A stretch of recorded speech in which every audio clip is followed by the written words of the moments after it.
I was uninvited for my mother's birthday celebration because I apparently didn't look the part next to my sister's boyfriend. Funny thing, I later found out I was actually his boss. He looked me in the eye and said, "If you still insist on coming home, then don't call me your father."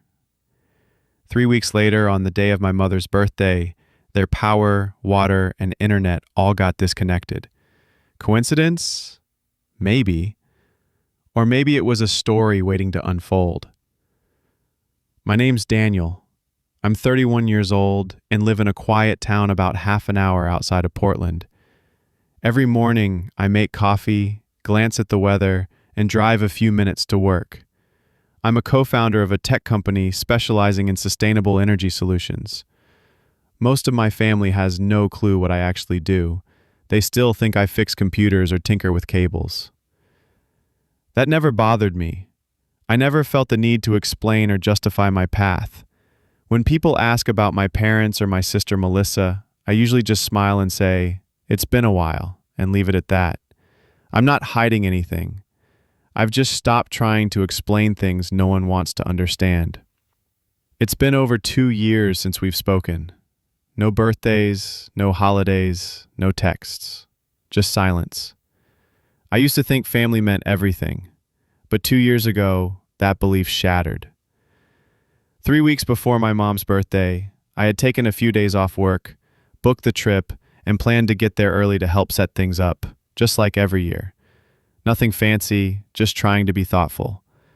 I called to let them know. My dad picked up. "I'll be home a little earlier this year," I said casually. "Let me know if there's anything I can bring." There was a pause. Then his tone changed. He hesitated, then said, Daniel, maybe don't come this year. I thought he was worried about my schedule, so I reassured him. "It's all good, Dad. I've got time." Another pause, then he spoke again. This time, colder. Melissa's bringing her boyfriend. He's in management, carries himself well, and, well, your job is kinda hard to explain. It's better if you don't come. My heart started pounding. "Are you serious?" I asked, my voice rising. "You're embarrassed by me?" He didn't deny it, didn't soften it, just said, If you still insist on coming, don't call me your father. and hung up. I stood in stunned silence, gripping a lukewarm mug of coffee as the words rang in my ears. "You would embarrass the family. Don't call me your father." I tried to brush it off, but it stuck. And then I remembered.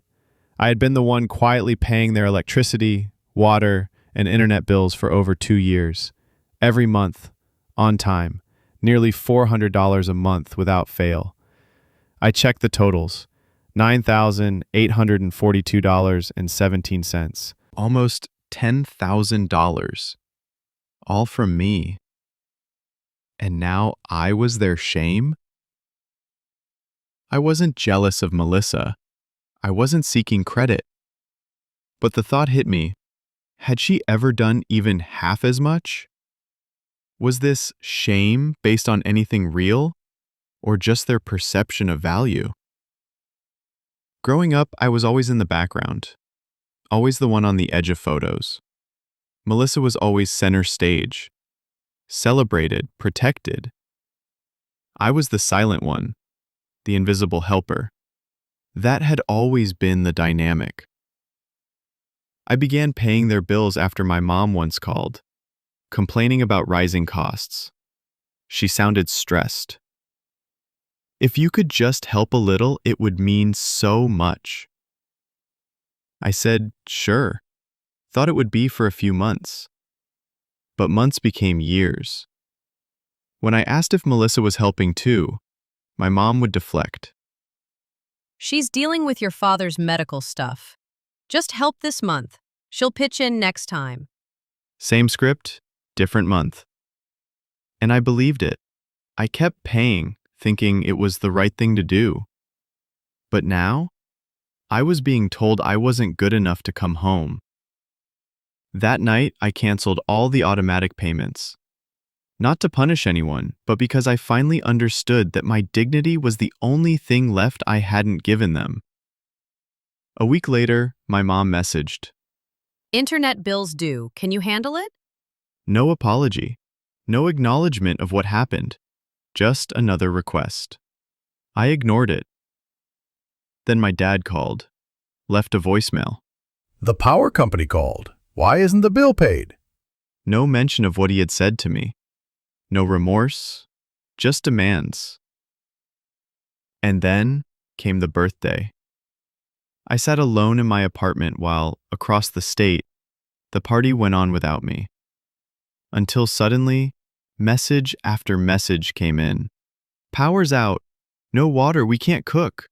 Internet's down. Guests are arriving. Please fix this. I didn't reply. I didn't have to. Later, messages from relatives came flooding in. Some said I embarrassed my mom. One even said, Melissa was right. People like you ruin happy days. But then came a call from Aunt Carol, the only one who ever really tried to understand me. She video called and I answered. Her eyes were warm but sad. Daniel, She said gently. you're not going to pay for it, are you? Told her what my father had said, that I wasn't welcome, that he disowned me for simply showing up. And then, chaos. Voices in the background. My mother shouting, How could he do this on my day? my father barking, It's just some bills. He's being petty. then Melissa, bitter and dramatic. Mom's been crying all day. He's so heartless. And just as I was about to hang up, someone else stepped into frame. A clean-cut man in a suit. Hey, boss, he said. I blanked. Him? This was Melissa's boyfriend? The one they were all so eager to impress? He introduced me to the room. I work at Green Core Energy. Daniel is one of the co-founders. Dead silence. Then whispers. Wait, boss? He's Melissa's boyfriend's boss? I didn't have to say anything. I just looked at the screen and gave a slight nod. Hope your big introduction goes well, I said calmly. Then I hung up. That night, I slept better than I had in years. The next morning, I got an email from the guy. His name was Travis. He apologized, said he didn't know I was Melissa's brother, and wrote, I didn't expect her to be like that. I'll be ending this relationship. I replied simply, Travis, that's your choice. I don't mix work and family. Just be sure before you decide. A few hours later, Melissa texted. I'm sorry. I didn't expect Travis to act like that. You're his boss. Please talk to him. I replied, he didn't leave because I told him to. He left because of how you live, how you treat people, and how you always think a soft voice can fix everything. She replied again. I messed up. I'll change. Please believe me. But I didn't answer. Because for once, I understood. An apology means nothing when it comes only after the damage. A week later, my parents showed up at my door. Not for a visit, each had a suitcase. We sat down. They apologized. But soon, the truth came out. Daniel, we raised you, sent you to school. We just need a bit of support. Maybe $2,000 a month. I stayed quiet. Then I asked, how much will Melissa be contributing? They dodged the question. So I said, if she agrees to pay $2,000, I will too. Or, if you want me to cover it all, then I want it in writing. The house goes to me. My father exploded, shouting, slamming his hand on the table. You want to put conditions on your own parents? After all we've done for you? I remained calm. I think you both should leave, now. They left, and that was the last time I saw them. I didn't block them. I just stopped reaching out. 2 years have passed. Not one message asking how I've been, Not one call just to check in. I used to believe that family could overcome anything. But now I know. Not everyone changes, especially the ones who think they never did anything wrong. Family should be about love, not entitlement, not silence until they need something, not calling only when the bills are due.